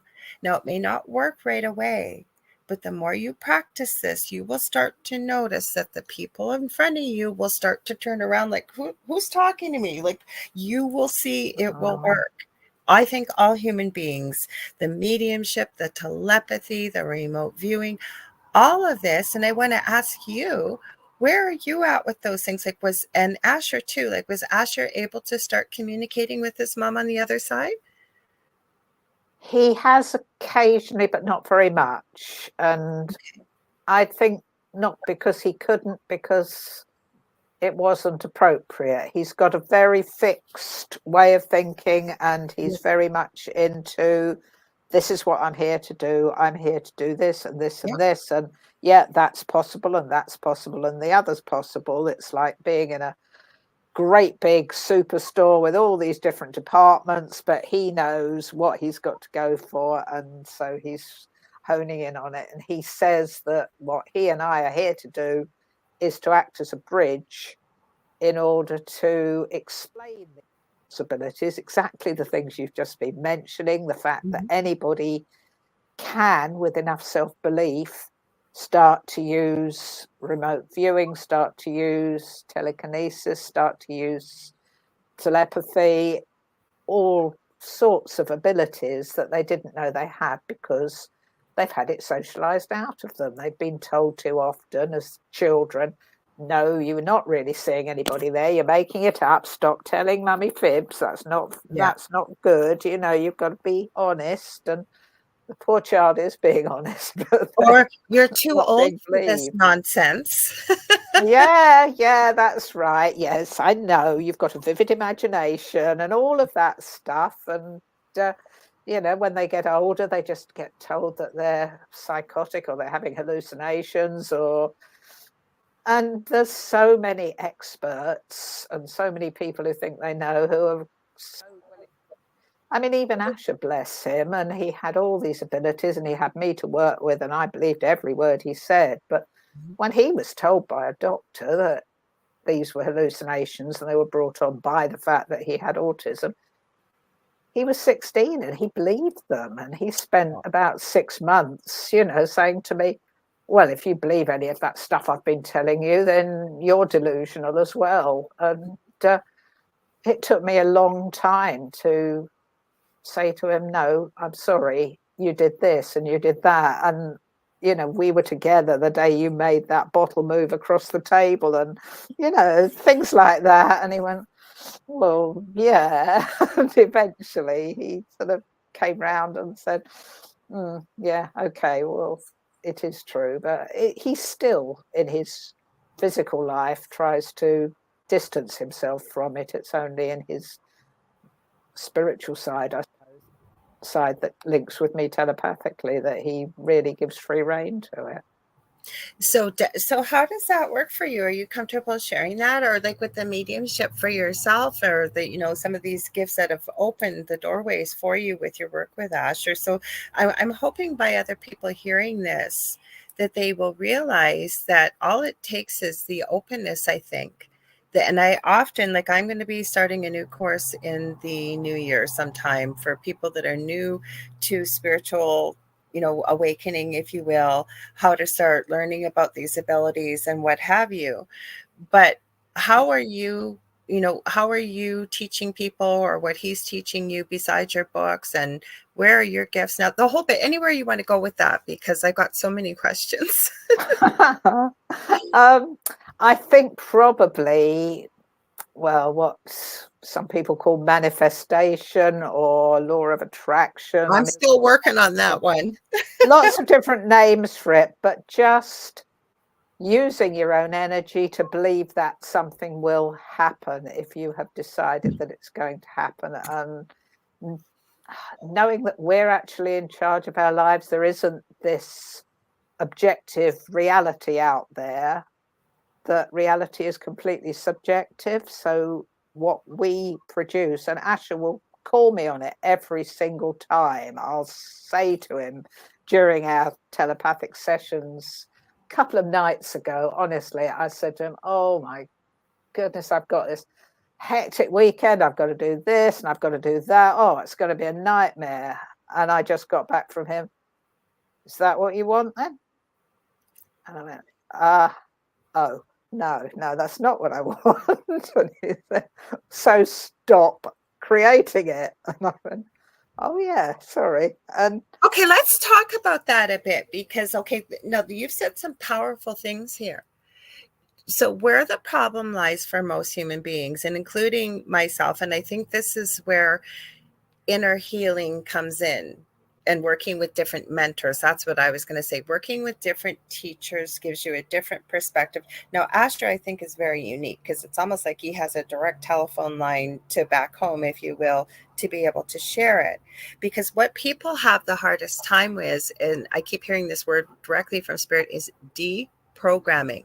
That doctor told Asher at 16 that this was hallucinations. And it took 6 months of deprogramming what one doctor said to him in 15 minutes. Took 6 minutes when you've had a whole lifetime of being told that this isn't possible, that you're just making this up. How do we start to believe as human beings, in your perspective, or even from what Asher has shared from the other side? Yeah, how indeed.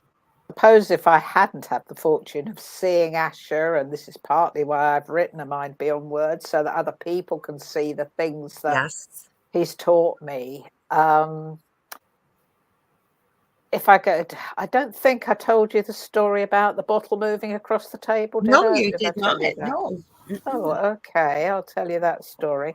Yeah, we were on one of our many train journeys together, and he was trying to explain this to me, trying to get across to me that the world is not this thing that happens to us. We happen to the world. And I was not getting it. I was really, all my programming was just fighting against it and saying, well, no. And we were off on a day's journey, and he'd got this plastic water bottle, and it was in front of him on the table. We were sitting opposite each other on a train, and he said, okay, try this. How could you move that bottle that's right in front of me across to your side of the table? And so I looked at it and I said, well, it's still full of water, so I can't blow it across because it's, it's too heavy. And the table's bolted to the floor of the carriage, so I can't move the table at all.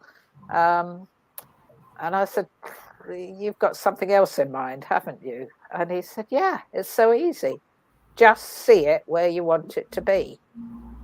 Just intend that it will be there. Don't think about how it'll be there. Don't think how it'll get there. Just intend for it to be in front of you. That's all you've got to do. And let life join up the dots.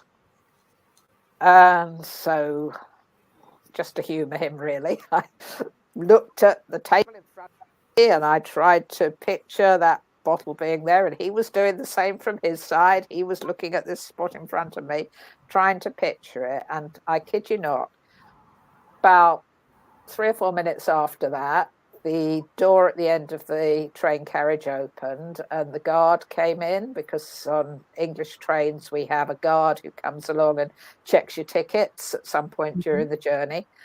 And the guard just walked up to the two of us and said, can I check your tickets, please? I handed him mine and he checked it.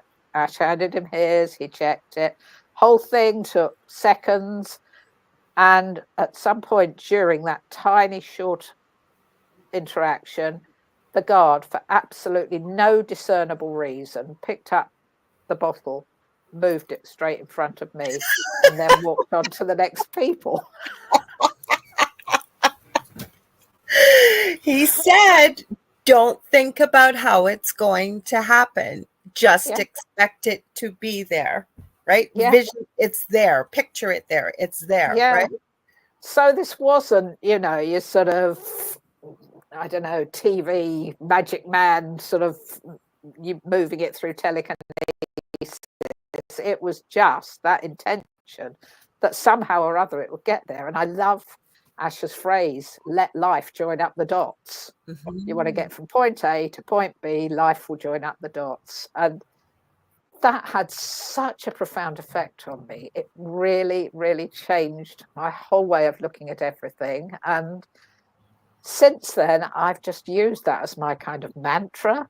If I want something to happen, I don't think about how it's going to happen. I don't think, well, how on earth could, this completely preposterous thing happen? But I just think I need this to happen because it was for everybody concerned and, greatest benefit to all, and nobody's going to suffer for it. So this is where I want life to be, and just wait for life to join up the dots. And honestly, it really, really does, Lorilei. So with the law of attraction, right now they tell you to do exactly what you just shared, but also to attach the emotion to it, like what it'll feel like. It's like I'm going to put it out there. I want to manifest a new vehicle. And so really getting specific with it and feeling it and what have you. But it sounds like that Asher hasn't even made it that complicated. It's just, you expect it to be there. This is what I want, and let life connect the dots. And I will admit, Asher is right, because I've often said to people with manifesting, especially, that when you look back, when you've worked on manifesting something and it's happened, when you look back and the way it happened, never in a million years could you ever have expected it would have played out that way, like the guard coming in and moving the bottle, right? Yeah. No, absolutely. And I mean, even on the same day we did that, on the train going home, I was trying to help him to get a little more active in sort of doing things for himself so that he learned some social skills. And so I said, oh, we're both hungry and thirsty. Can you go down to the buffet car and get us both a snack and a drink? And he sort of craned his head round and looked down. The buffet car was like 2 carriages down. And he said, no, there's a queue. I don't like queues. I'm not going down there yet. Mm-hmm. He said, just let me get rid of the queue. And so then he turned around again, faced front, sat there for a little while, and then me and said, okay, what do you want? And he hadn't turned around to check, but he was gone for a few minutes, and then he came back, a couple of toasted sandwiches and a drink each, a great big grin on his face because he'd achieved this. And I said, what happened to the queue? There was a huge queue there. And he just sort of munched away at his sandwich and grinned at me. And I said, was it like the bottle again? You just got rid of that queue? And he said, yeah, same sort of thing. You know what, though? He's right. Because when I teach, because I do a lot of teaching and mentoring, and I've done it myself, and I say I always try to walk the walk of the talk that I do. So, for example, I have gone, I walk with a cane when I'm out because of my back injury. So I do have a handicap sticker. But even before I did, I would just ask that I would work with, I call it the angels, and I would say, angels, if that it's not going to cause any difficulty to anybody else and what have you, but I would like a parking spot closest to the door. Yeah. And 95% of the time it happens. And the other 5% that it doesn't, from what spirit, as I collectively call it, has given me, there was a reason why it didn't happen. I may not know what that reason is, but there was a reason why. Who knows if I'd parked there? Maybe my car would have got hit by another car. There could be many reasons, right? Yeah. When we ask for it and we expect it, and not in a way like I deserve it, I'm so special, but from a positive place of openness and joy, and Yeah. just expect it. Like, look at the joy that you just said Asher had on his face with that smile as he munched on his sandwich. Yeah. Mhm. Yeah. No, I have asked him recently, do you still do that? And he says, yeah, if I need to.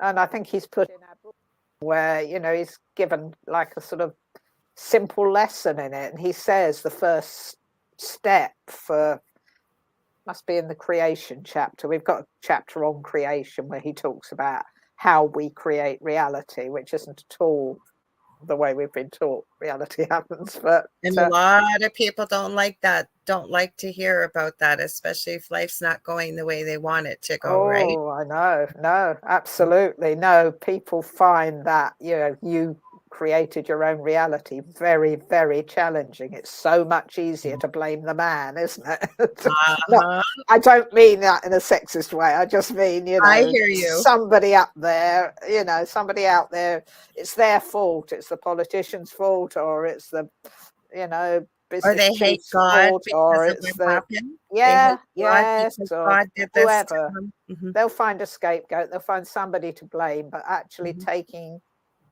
responsibility yourself. And that is what Asher has been remorseless in pushing at me all these years. Just Well, you like you just create said, the you had a reality. crazy weekend. You had a crazy weekend and you weren't looking forward to it in your session with him a couple nights ago. And he said, "Is that what you really want?" And you Yeah. said, "No." And he said, "Then don't create it." And I didn't. And the weekend Right? went absolutely fine. Yeah. And things that I thought were going to be really stressful and really awful. There was a place I had to go where I'm always absolutely exhausted when I come back from there. And I thought, I can't afford to be exhausted because usually I do that on the Saturday and then the Sunday I need to get over it. But actually, Sunday morning I had to be out really early to go and do something else. And I was really sort of thinking, oh gosh, how am I going to manage this? And I came back. I had a really busy day on Saturday, but I felt fine. I felt Mhm. absolutely all right. And I was up early on the Sunday morning and I did all the things I had to do. And yeah, it all worked You out. know what I just heard in my head as you were speaking and sharing all of these incredible experiences you've had? It's almost like you help Asher with the human things, not that he's not human, the but mundane things that we need to learn as a human being, like the social aspects and the things that you've shared.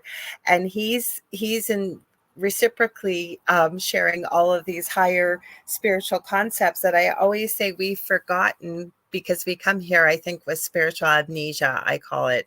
We don't remember the lives we've lived. We don't remember. We know all this. Our soul knows all this, but Yeah. we come in with this amnesia, right?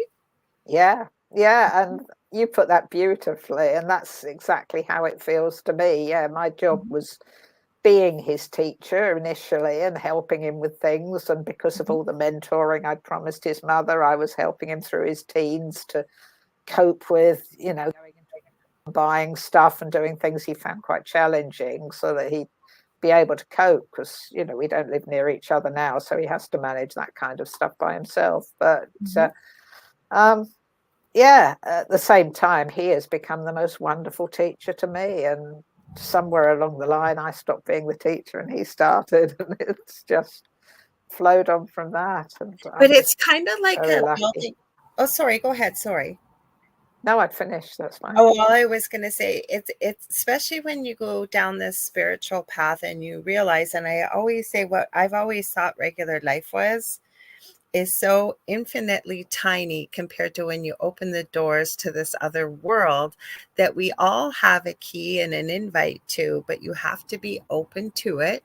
But it's building blocks, right? And that's kind of how it sort of seems. And I mean, we've barely scratched the surface. I can't wait for your second book too.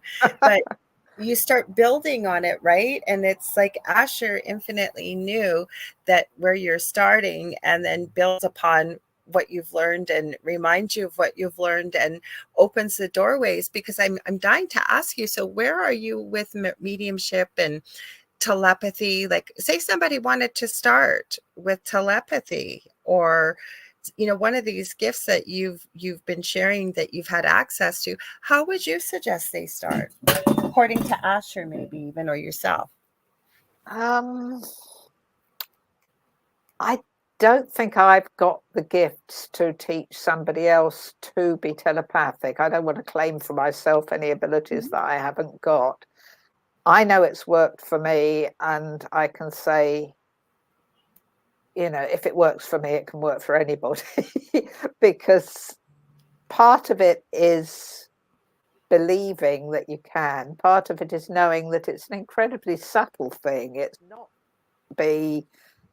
or in most cases, it's not going to be an actual voice in your head where you can actually hear somebody speaking to you. Occasionally that happens. I think I told you last time about one child that I could actually hear him speaking into my mind, but that's quite unusual. Usually what you get is a kind of feeling. Sometimes it's a picture, sometimes it's a little movie, and just be prepared for anything that doesn't seem to come from yourself. And the other thing is that you need a connection. To use the sort of quantum physics term, you need to be entangled with that person. So that's why twins are particularly telepathic, and dogs and their owners. I don't know if you know Rupert Sheldrake's experiments on that, where he's... I don't know. Oh, he's this amazing professor who's done this entire book about how they've gone into people's homes, they've got their pets, their dogs and cats, and they have got cameras in there, so they're recording it, and they send the owner off to somewhere else, and then they page the owner and say, right, you've got to start going home now, and it can be a random time, so it's not like they're coming home after a 9 to 5 At a job. regular time. Yeah. So, and they've even gone to the point of sending him in different taxi companies so that the dog doesn't recognize the noise of that particular car or something like that. And always when the person is starting to think about leaving this job or this place they're at, which can be miles and miles away, the dog, and they've got it on camera, will rush to the door and stand there with ears pricked up and waiting and waiting and waiting until they come in. And he's even got a number of examples where the person started to come back and something's gone wrong, like the car's broken down or something, and so the dog's been waiting, and then it's realized no, it's delayed, and so it's just given up and gone wandering off around the house until the person's actually coming home. So yeah, it happens with animals. I mean, it must happen with animals because they don't talk to each other, do they? I don't know if you heard me. I took an animal communication course, and I'm going to give her a shout out because she'll probably be in the audience tonight. JulieJeanBassett.com. You guys check her out, because my son that's autistic, his cat kept peeing on his bed every now and then for no reason, was not ill. She's an older cat, so just out of the blue. And I was at my wit's end. I mean, I had the bed with waterproof mattress sheets and everything else, but the smell of their urine is so terrible. So I asked a close friend of mine, Leanne, who lives in Atlanta. I said, have you got anybody that's a good animal communicator I can work with? And she sent me a couple names, and I picked Julie. Julie has helped me many times. She's also told me that she helped me with my dog, Emmy, because Emmy was crying and crying and crying, and we couldn't figure out why she wasn't sick. And she was picking up on something global around the world that was going on, and something possibly that could have happened to my eldest son. It didn't happen. But the first thing Julie said to me was, oh my gosh, in all the years of doing animal communication, I have never met an animal like your dog, Emmy, that is so deeply connected to universal consciousness and spiritual type energy. And I jokingly said, well, look what her mom does. I took the course with her. She's also a fantastic shamanic practitioner. She's helped me with that too. So I took an animal communication course because I could not understand how I can communicate with spirit and do a lot of these things, but I just didn't seem to be able to do it with animals. And my boys both have been able to do it since the day they could speak. They still can. And then I took the course and I realized it was myself getting in my own way, convincing myself that I couldn't do it. The other thing that I really worked for me, and I'm going to share this with people, and if it resonates, great. If it doesn't, so be it. I kept expecting, people kept telling me that animals only communicate with you with pictures and or maybe a taste or whatever it may be. I'm very what you would call clairaudient. So I don't hear voices, but within the mind's eye, I hear most words spoken. Mediumship's a little different. But with animals, it was like I remember one practice animal that came up, and it was Julie, our instructor's stepmom's dog, who has since passed. He was a service dog. This little guy gave me about his arm. He had cancer in one of his front arm and paw. He gave me the taste of the chemo. He gave me every sense possible, and it picked it up. Wow. So because we're all energy, right? And Yeah. especially, I don't think it's just dogs, and cats are a little different too, but I think that we can connect with everything. I think it's our given right being here on this planet, but it's almost like it's a Christmas present to unwrap and discover, should people feel the urge to go and search for it, or an Easter egg, if you will. Mm-hmm. Oh, that's beautiful. Yeah, and I'm sure it's true. And yeah, I used to teach a little boy who he had a really, really close relationship with his dog. And he said to me one day, "You'll probably think I'm a bit funny," but he said, "Because my family don't get it, but I can see colours around her." And he said, Oh "The yeah. colours change according to her mood." And he'd no idea. He's only a little lad, and he'd no idea about or anything like that. But he said, if she's in a sort of playful, jolly mood, then she'll have this colour around her. But if I see that she's got this other colour, I know she's feeling really down, and I'll go and give her loads of hugs. And I just thought, oh, that's so beautiful that, you know, the dog's able to actually extend its energy field out so that it's visible to this, to Well, the little boy it I'm lives gonna with. second that, because when I hurt my back, my boys were little. My son was 15 months old. He's now a full-grown adult and engaged. And he was about 3.5. And for quite a few years, I could barely get off the couch. But I always tried to hide it from the boys and always try to be very upbeat and what have you. And I was having a particularly difficult day with pain. Thought I had hidden it from my boys. And my then eldest son said to me at about 3.5, 4 years of age, "Mommy, your back must be very sore today." And they said, "Well, actually, honey, it is. But why do you know that?" And he said, "Well, normally you have all these beautiful colors all around your body and your head." And he said, "Today, all I can see is gray." Oh, Mm-hmm. So, oh, wow. mm-hmm. And that was Yeah. years. I've never forgotten that ever. Mm-mm.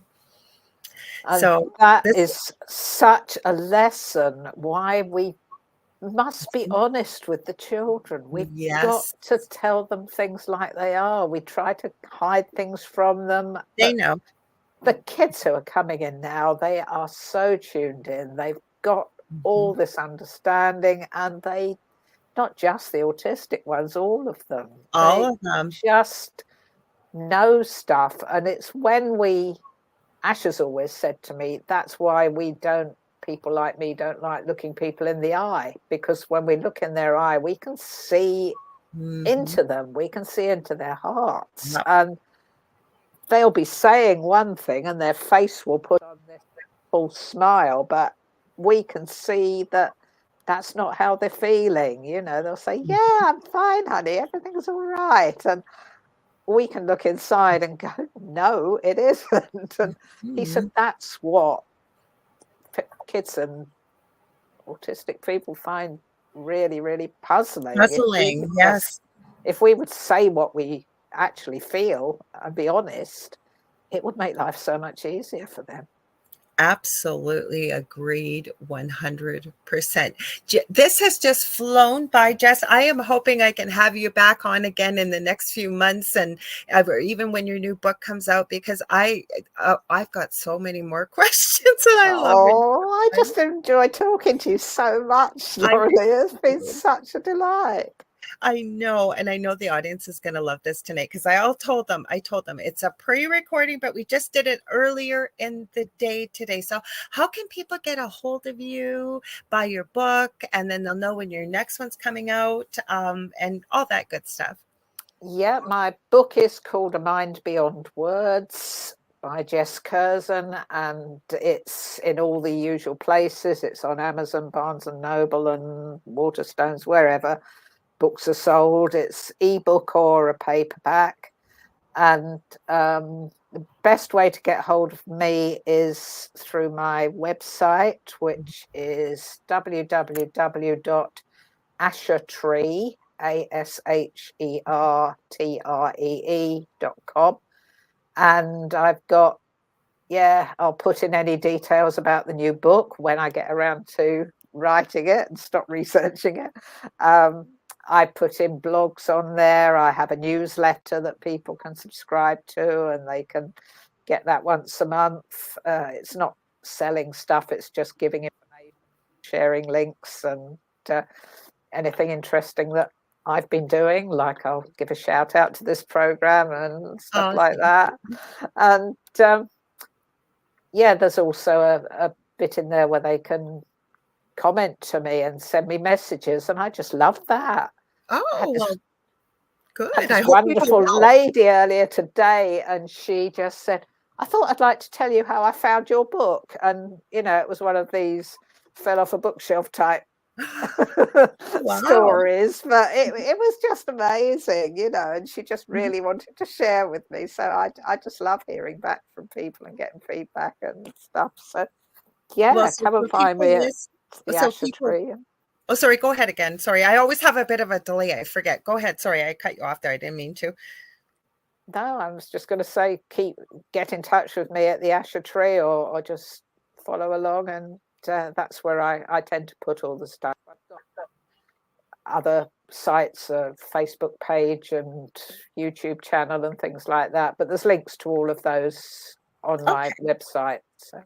Yeah. And you guys, I had forgotten, I did not know this. I didn't even think of it, but I used the same background, and I picked 2 trees in the background with the background you'll see with this, and they're connecting, it looks like through telepathy. And I didn't even think of the name of your website, the Asher Tree.